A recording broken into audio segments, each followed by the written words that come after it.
আসসালামু আলাইকুম।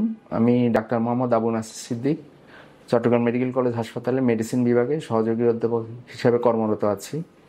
আমার চেম্বার হচ্ছে চট্টগ্রাম মেট্রোপলিটন হাসপাতাল ডায়াগনস্টিক সেন্টার।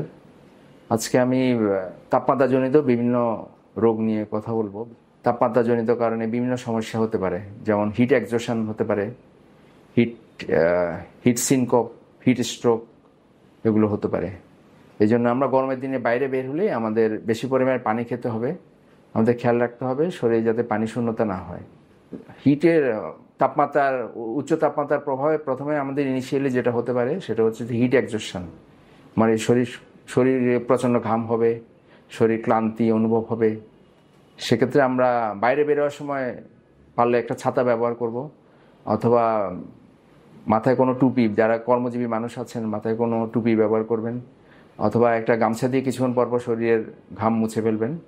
আর সাথে প্রচুর পরিমাণে পানি পান করতে হবে। আর অতিরিক্ত তাপমাত্রায় যদি অনেকক্ষণ ধরে কেউ থাকেন, সে কারণে পেশেন্টের দেখা যাবে যে হিট হিট সিনকোপ হতে পারে। অতিরিক্ত তাপমাত্রার কারণে পেশেন্ট অজ্ঞান হয়ে যেতে পারে। এছাড়া পেশেন্টের তাপমাত্রা যদি 42 ডিগ্রির কাছাকাছি চলে যায়, সেক্ষেত্রে হিট স্ট্রোক হতে পারে। সেক্ষেত্রে পেশেন্টের শিরার গতি বেড়ে যাবে, তারপর রক্তচাপ কমে যেতে পারে।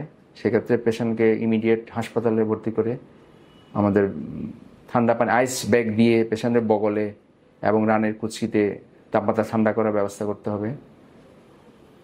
এবং পেশেন্টকে এর চেয়ে বেশি তাপমাত্রা বেড়ে গেলে অনেক সময় পেশেন্টকে আইসিইউতে নেওয়া লাগতে পারে।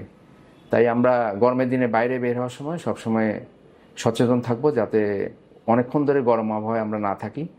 প্রয়োজন হলে আমরা ছাতা ব্যবহার করব, বা আমাদের ঘাম মোছার জন্য গামছা ব্যবহার করব, অথবা মাথায় টুপি ব্যবহার করব। সবাইকে অসংখ্য ধন্যবাদ। আল্লাহ পাক আমাদের সবাইকে সুস্থ রাখুন।